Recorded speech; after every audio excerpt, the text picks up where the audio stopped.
Hello everybody and welcome back to Donut Like, Donut Read. I am Adam, at your service, and with me today I have John. Greetings, normies. And Clemens. Hello there. And we have this is a sad day because we're reading a story called The End, which... We're going to Minecraft, boys! I guess this is the DLDR's final story, so... Well, it's not actually, but that It is the way it ends now. It's just called The End. It's written by Hermione Misty. I guess, the two greatest heroines of the early 2000s. At least Sakura isn't anywhere near this name, so, Yeah. Positive. That is Net a positive. Yeah. So, somebody take that summary for us. It's pretty short. This is how our heroes come to their end. PG because it is a little sad all the way through. Yeah, you can't make a story rated G if it's sad, But what about the brave little toaster, though? the air conditioning unit in that movie kills himself, doesn't he? Yeah, he just straight up, gets so mad, he just blows up. Yeah, and then the vacuum says, oh, he was a jerk anyway. I'll never get over that, by the way. Well...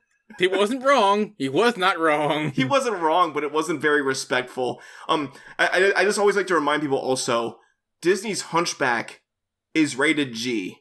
That will never not amaze me. To cloud the mind with unholy thoughts. Yeah, the guy sings a whole song about how he wants to bone Esmeralda, and it's rated G. So, yeah. Rating system means nothing. Okay, we start with an author's note. Oh, it's also one minor note. This was written in July 20th, 2001. Just think for a minute about how in this time in history, there were no 9/11 fanfics. There was a certain innocence about fanfiction.net in this time period. It's pretty adorable. But yeah, take it away, Clemens. Well, typing with this might be a little sad, but hopefully it will be easier to read than my last fic. This is my first Pokémon fic, but there will soon be others. Sorry about the sort of sad effect to the story. I was just wondering how it would all end. That's morbid. Disclaimer. Disclaimer is dissing your fly girl. What are you gonna do? You just give him one of these. I'll print out of this fanfic. I don't own anything in this. Nintendo, Game Freak, etc. own Pokémon, not me. I'm glad that Nintendo and Game Freak don't own this author. Maybe they're saying they own actual, literal Pokemon and not the franchise. I don't know. Yeah, there's a lot of ambiguity here. Also, this author said they wrote a different story, but this is the only story they have listed on their account. There's nothing else listed after this either, so either they lied to us, or at some point their other stories bit the dust for one reason or another. Or they're the pioneer of the technique of you actually imagine the story. Yeah. They want us to have a creative imagination. They want us to imagine the stories for them. It's the Send Me Your Stories challenge. Shout out to Joseph the Snail. We love you, by the way. The end. And it's the beginning. Well, this was DLDR. Their story was just the author's note. I mean, there are definitely stories like that on fanfiction.net, but yeah. It had been 70 years. 70 years since Ash had met Pikachu, Misty, and Brock. All who would support him for the rest of his life. During those 70 years, Ash had achieved his lifelong goal. He had become the world's greatest Pokemon master. He won every league he was in. That one didn't age quite so well. Yeah, he won the one. I guess he technically won two. He won the Orange Islands, so... But that wasn't... Who watched the Orange Islands? I did. You're a nerd! I was a child at the time. What else was I supposed to watch? I'm kidding. He had been part of the Elite Four. Ash... What? Yeah, you know... What's Elite Four? There's so many Elite Fours now these days. Yeah, you know, to be fair, at the time this came out, it was Gold, Silver, Crystal had been released, and they shared an Elite Four. Johto and Kanto did. So I guess there's just the one. I don't know. Ash had traveled all around the world. As he traveled, he collected more and more Pokemon. But Pikachu, his loyal friend, was still his lifelong favorite. This nepotism right there. It's like when Dorothy says, "I miss you most of all, Scarecrow," and they're like, "Wait, what about us?" Like one Family Guy joke. I remember even before that Family Guy joke came out, when I watched that movie as a kid, I always thought it was like, that's kind of a dick thing of her to say right in front of her other friends who risked their lives for her. But yeah.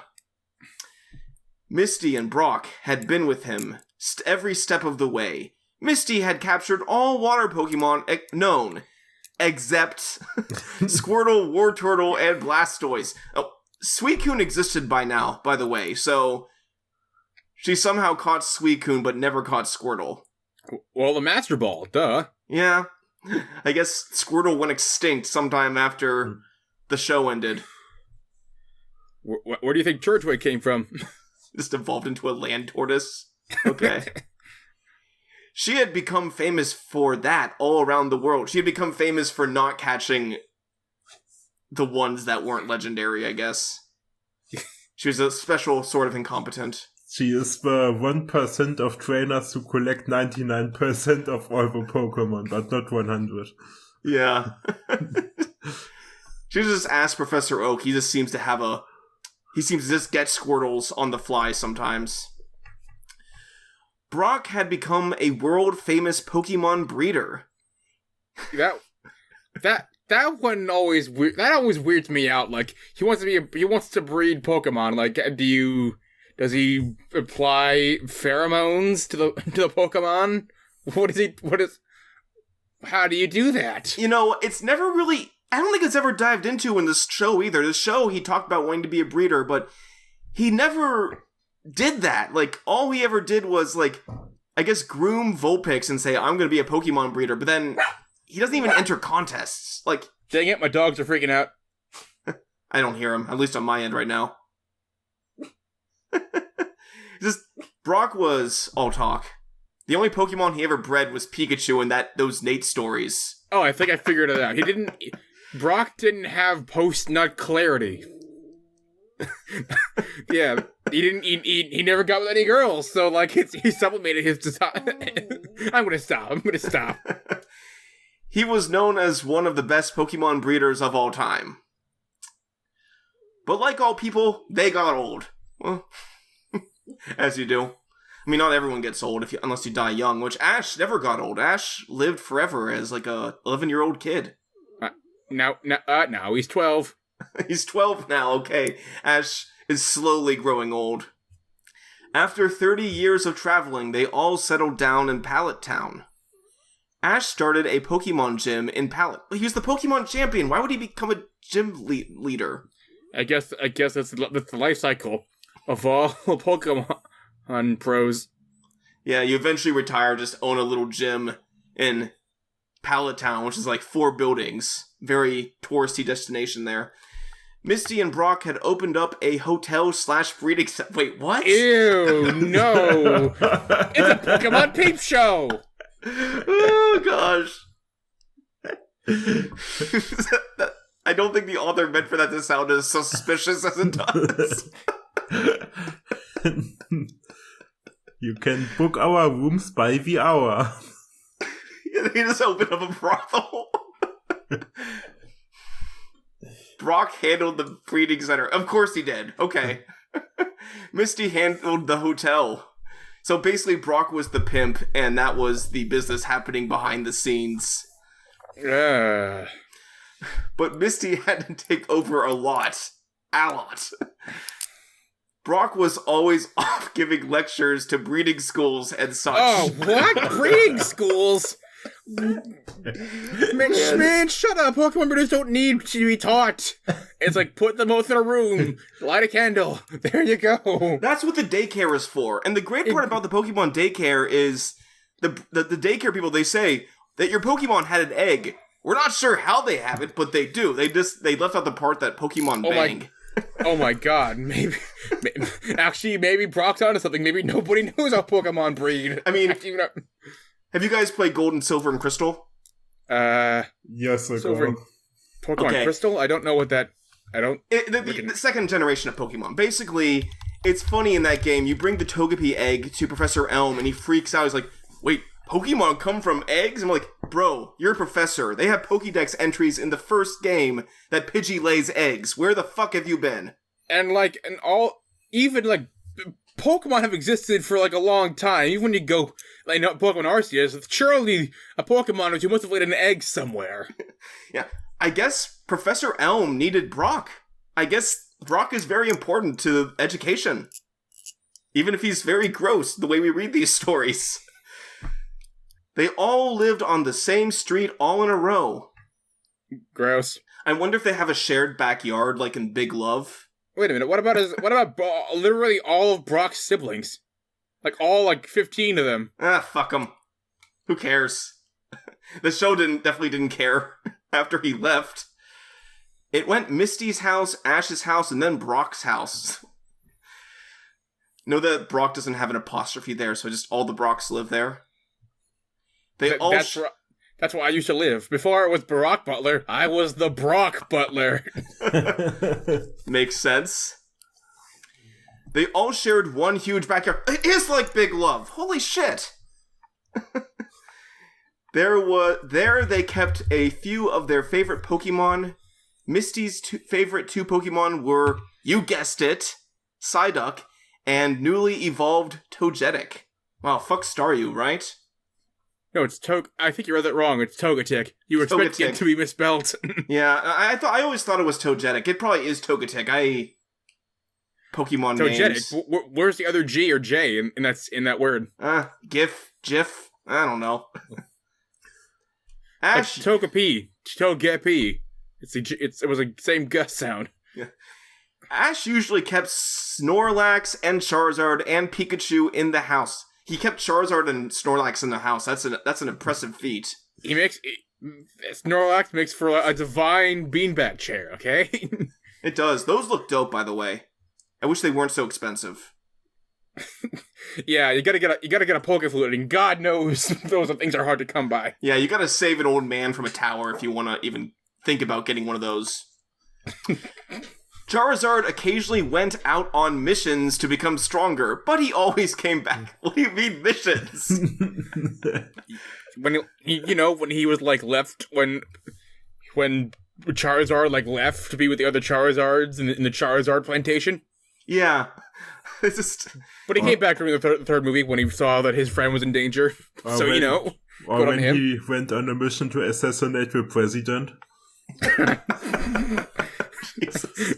Or how I guess if you ever play GTA, they have pimping missions in GTA. I guess Charizard probably ran some jobs for Brock. He has a unique assassination style, just like Dragon Rage. Yeah, just blow fire on them until they die. I was imagining more of forget Dragon Rage. I was imagining he just flies up and then straight down, and then just leave the person falling. Yeah, in that high velocity. Snorlax was the same as he always was. He was the Theodore of the group, clearly. Hey, at least he's not getting cucked, or whatever Theodore does in those stories. Oh man, you're in for a treat when our Valentine's Day episode comes out.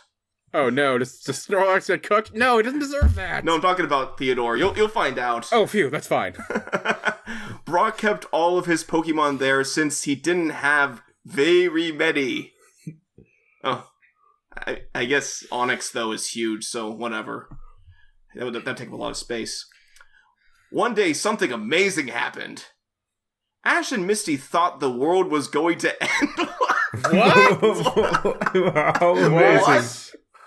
This is not... What? Did Misty feel it in her bones? Did Psyduck get a massive headache that actually split his skull open? They bought into those 2012 rumors real hard. Or they thought the rapture was gonna come and get us. There were many different apocalypses. Yeah. Hey, if any of our viewers are watching this post Rapture, feel free to laugh at us.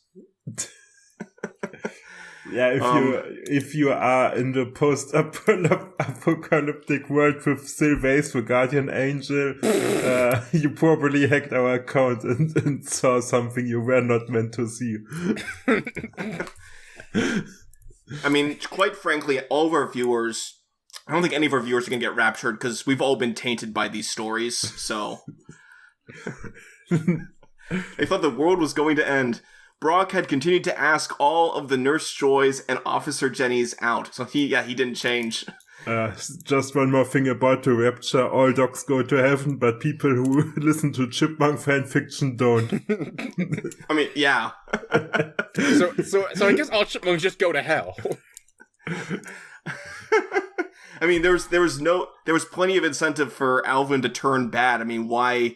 If he's going to go to hell anyway, he might as well do it, right? Yeah. They all had said no for years now. A Nurse Joy said yes. Oh, okay. It's a numbers game, boys. It is.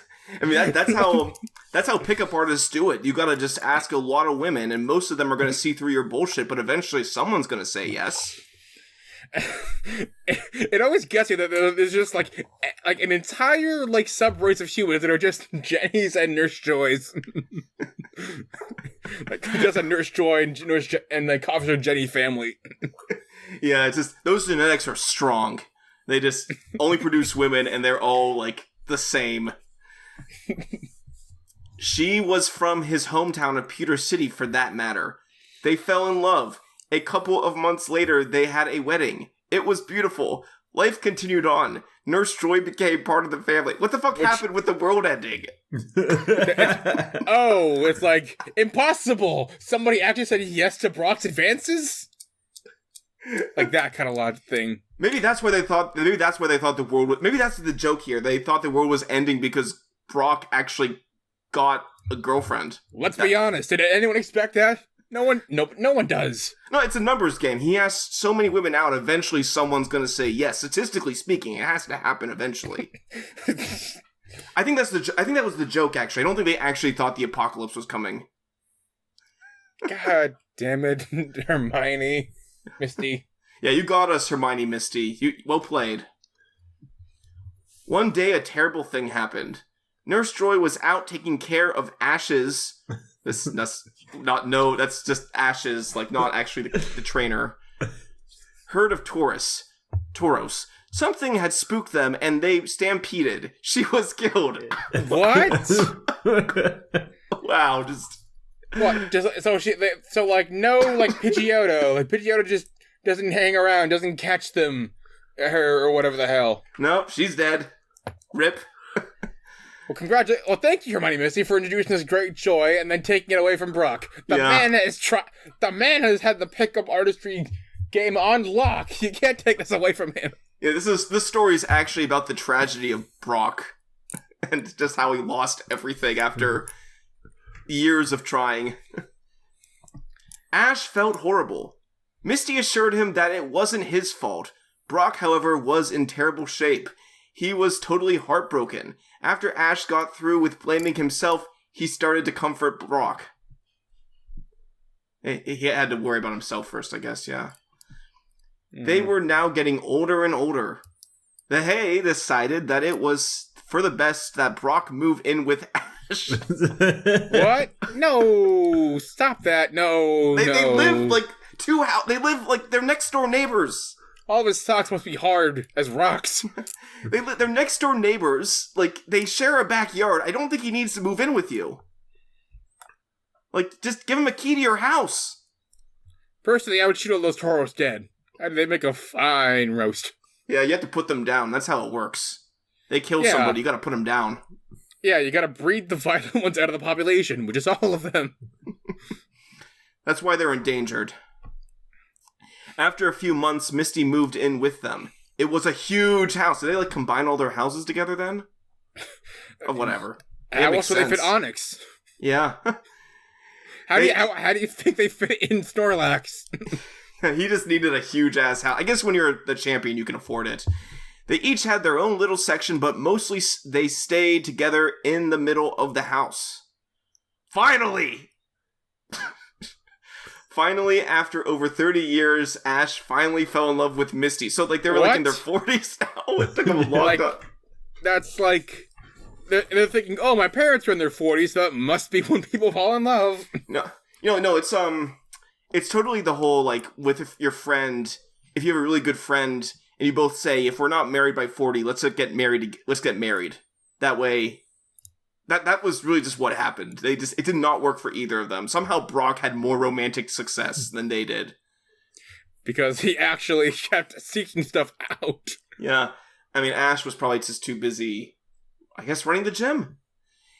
They got married a few months later. At the wedding, Brock was Ash's best man.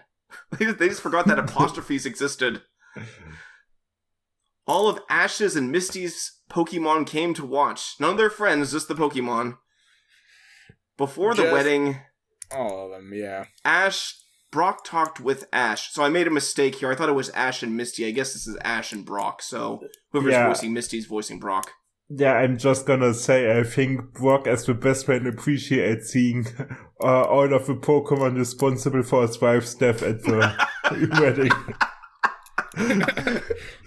They're like, you are in the shame corner. You killed my wife, goddammit. Yeah, the Tauros were not invited. They were put down, obviously, but... Finally, you'll fall in love with her. She liked you since you first met. No, she didn't.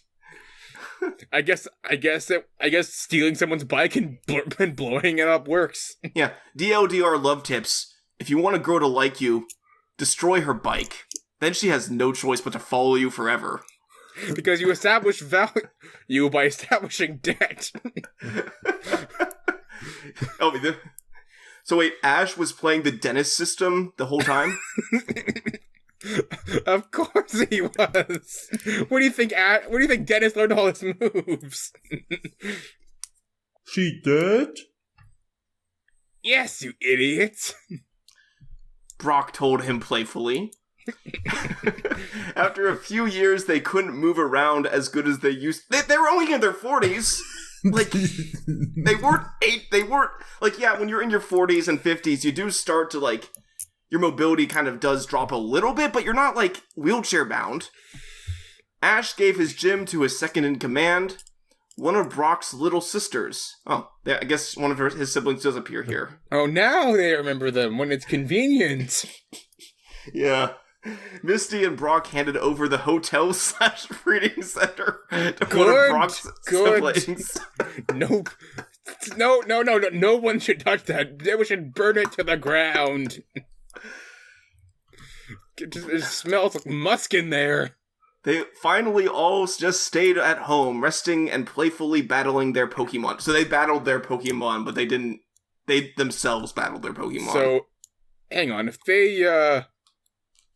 on, why aren't they having kids if they're in love with each other, you know? They're in their 40s. You can't have children in your 40s. Yeah, and... It's a biological possibility. Oh, man. Soon I will be in my mid-40s and then I can finally retire. Yeah. Like, there's a reason why my wife and I were rushing to have a kid, because I will soon be too old to have them. And so will she. We had to get it done now or never, you know? It's too late for them.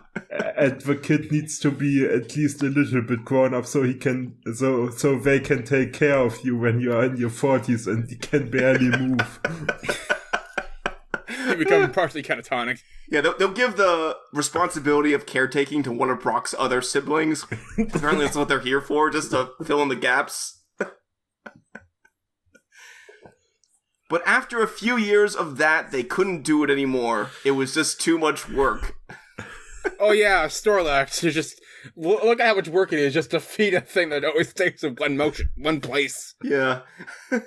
Just so you know, Agatha of the Elite Four was an old lady. She was like Professor Oak's age. But if she can be a trainer into her 60s and 70s, what's their excuse? These Poke-millennials these days. Yeah, they don't want to work anymore. They just want to stop working when they're in their 40s. they decided that they could all handle 2 of their Pokemon. Ash kept with him Pikachu and Charizard. Well, fuck Snorlax, right? They just forgot he was the beanbag chair. Yeah, they just died there. They just figured he was just sleeping. Misty kept Psyduck and Togetic, and Brock kept Vulpix and Geodude. Oh, fuck Onix! What the hell? And why is Vulpix still a Vulpix? Wouldn't he evolve it into a Ninetale at some point? He just thought it was cute. He was trying to train Vulpix up to a level where it could learn Fire Blast, but then it never happened. He just never got around to it. He literally abandoned his first Pokemon. That is sad. I guess Misty did too. They then sent their other Pokemon to a park or selected special trainers, one of the younger ones. Oh, yeah, we all know what you mean by that. Yeah. They had Starmie for dinner that night. If this wasn't the first draft, I would say in the first draft they selected special ones of Brock's siblings for the Pokemon. Yeah. Or they just sent all their Pokemon to a park upstate. They stayed this way for a couple of years. Then one sad overcast day, Brock died. Okay. Ouch. He was talking to them, then it looked like he had fallen asleep, but he had fallen into a permanent... Brock, you're not opening your eyes. I can't see what's happening. A permanent nap. Did they not know what death was? They just had to describe it that way? They just no, I'm fairly certain they have a general idea. Ash and Misty couldn't stand to get rid of Vulpix and Geodude. Mist, whoever that fuck that is, took care of Vulpix. Ash took care of Geodude. After a couple of weeks, they both died.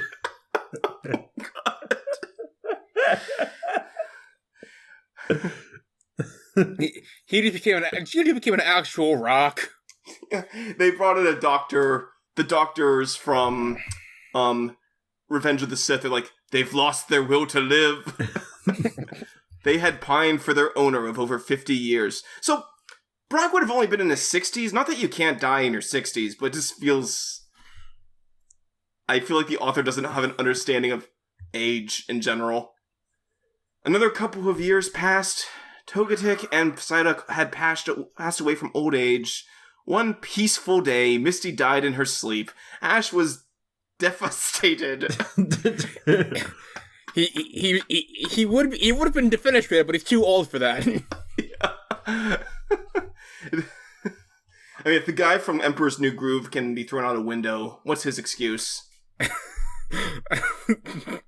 Think about it. What does Ash do all the time? Just directs his Pokemon to do stuff. He doesn't do anything himself. All he had now in the world was Pikachu and Charizard.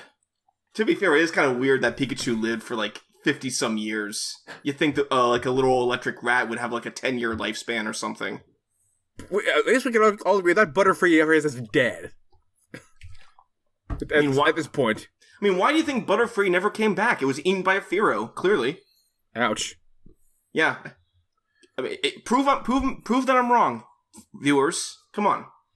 Ash rushed him to the Poke Center, but they couldn't do anything. He was just too old. Ash took him... Charizard or Ash? Oh no, he's getting too old. We can't do anything. I'm just a dumb zoomer. I can't understand what this old man is saying. It's like now people retire in their 20s. That's the generational thing works now. Ash took him home and stayed next to him in his final hours. He silently slipped away. Ash was going to paces. Beautiful spelling. He lost everything in the world except for Pikachu. Thank the heavens, he still had Pikachu. Oh. A month had passed since Charizard's passing. One night, Ash and Pikachu died in their sleep together. As the song said, together forever, no matter how long, journey to the end of time. So what? What about you don't sing the song goodbye? You know? The song that seems infinitely more fitting in tone. I wish they would have just... I was thinking more of the Together Forever. I think No, Together Again. That's from the musical. Never mind. They were together until the end of time. Which is it? Did they die or were they together until the end of time? There's a difference. Unless when Ash died, time just stopped. Wow. That's fucked. So I guess that is the end. Yeah, the end. A/N. Sorry the paragraphs are so short. I didn't realize that they were so short. Please aren't are. You could make them longer, author. You don't have to... If you want to make the story longer, you don't have to post it yet. You can take more time. Ugh. John, is there any reviews that stick out to you? The one from Wolf Person 1 really is... This guy's morbid as hell. Knows nothing about Pokemon, expanded it a little, get into their heads, maybe make this whole thing a flashback type thing, you know, right before the last two die. Show us his thoughts and expand on it. You can make this into a powerful and sad fic if you wanted to. By the way, tell me when that fic you're working on is up. He's still waiting to this day. Legend has it he's retired in his 40s now, waiting for this. Okay, X Requiem of Death Access Sniff Beautiful Fic Kamehameha. What the hell? Yeah. This was. Oh, actually, no. I was gonna say this is pre 9/11, but this comment's not. I guess this is how he copes. He just launches off Dragon Ball Z attacks at people randomly. Well, that was fun. I think. No, it was sad all the way through, John. I don't know why you would think this was fun.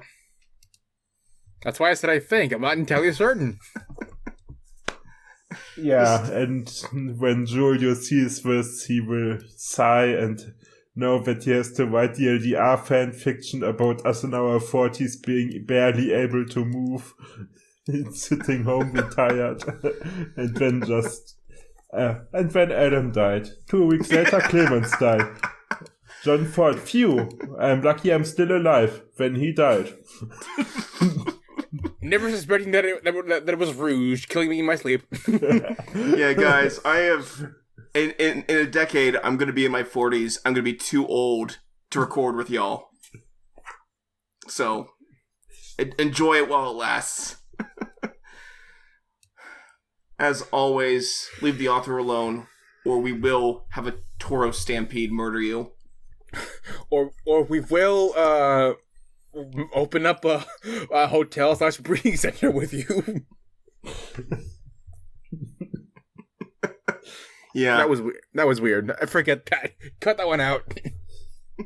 Yeah, we'll ruin your life somehow. We haven't figured it out yet. Well, we have until our 40s to figure it out. So. Yes, and after that, we have an army of Vox siblings to send after you. Yeah, it's much like Batman. If we have enough prep time and Brock siblings, we can do anything. Yeah, we have a request form where you can request stuff for us to cover. Also, we have a Tumblr and a Discord, all linked in the description. And remember, if you do not like, then do not read. Later. Pikachu.